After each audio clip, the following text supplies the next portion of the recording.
దేవుని ప్రశస్తమైన నామమునకు మహిమ ఘనత ప్రభావములు కలుగునుగాక. వీక్షిస్తున్న మీ అందరికీ కూడా మన ప్రభువైన యేసుక్రీస్తు నామములో శుభాభివందనాలు తెలియజేస్తున్నాను. ఈరోజు మన దేవుని వాగ్దానం సంఖ్యాకాండము 32వ అధ్యాయము 29వ వచనం. యెహోవా సన్నిధిని యుద్ధమునకు సిద్ధపడుడి. ప్రియమైన వారలారా, అనేక మంది భక్తులు ఆత్మీయ జీవితాన్ని గురించి రాసిన మాట ఏమిటంటే, నరుని ఆయుష్ ఈ భూమి మీద యుద్ధరంగం వంటిది కాదా అంటాడు మరొక భక్తుడు.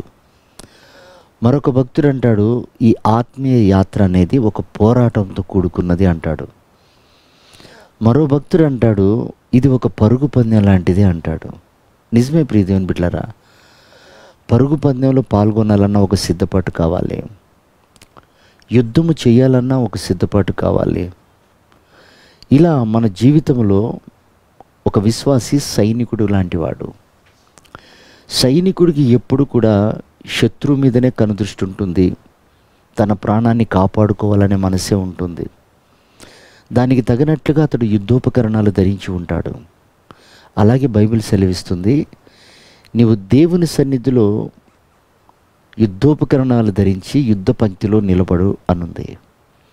అంటే మనం దేవుని సన్నిధికి వచ్చేది ఎందుకంటే పోరాటానికి, ప్రార్థనలో పోరాటానికి, పెనుగులాడటానికి, సంఘ క్షేమాభివృద్ధి కొరకు ప్రార్థన చేయటానికి, నశించిపోతున్న ఆత్మల కొరకు ప్రార్థన చేయటానికి, అలాగే అనేకమైనటువంటి చీకటి శక్తుల చేత పీడింపబడుతున్న వారి కొరకు ప్రార్థన చేయటానికి, వ్యాధులతో వస్తున్న వారి కొరకు ప్రార్థన చేయటానికి మనం ఆయన సన్నిధికి వస్తుంటాం. కనుక ఆచార ప్రకారంగా కాక, మొక్కుబడిగా కాక, ఒక నియమించిన కూటమని కాక, నీవు ఆయన సన్నిధికి వస్తున్నప్పుడు యుద్ధ సన్నద్ధుడివై రావాలి. ప్రియమైన దేవుని బిడ్డలారా, చూడండి, కొంతమంది డ్యూటీస్కి వెళ్ళేటప్పుడు వాళ్ళు యూనిఫామ్లో వెళ్తుంటారు.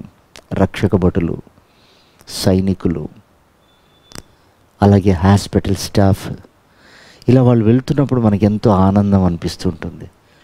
వాళ్ళ యుద్ధోపకరణాలు ధరించి, వాళ్ళ వస్త్రాలు ధరించి వెళ్తున్నప్పుడు.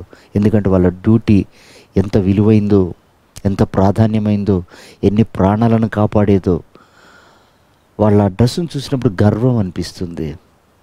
అలాగే దేవుని సన్నిధికి వస్తున్న విశ్వాసులను కూడా దేవుడు సైనికులు అన్నాడు. అంటే మన ముఖములో ఆ ప్రార్థన ఆత్మ కనపడాలి, ఆ రోషము కలిగినటువంటి ఆత్మ కనపడాలి,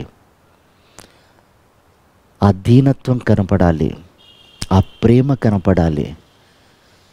ప్రియమైనటువంటి దేవుని బిడ్డలారా, ఈ యుద్ధోపకరణాలు ధరించి నువ్వు యుద్ధ పంక్తిలో నిలబడితే యుద్ధము చేయువాడు ఆయనే.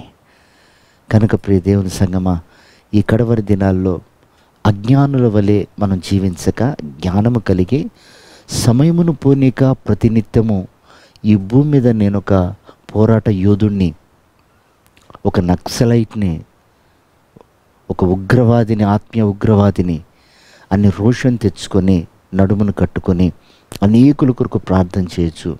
ఆయన రాకడకు మనం సిద్ధపడదాం. అట్టి కృప ప్రభు మనందరికీ దయచేయనుగాక. ఆమేన్.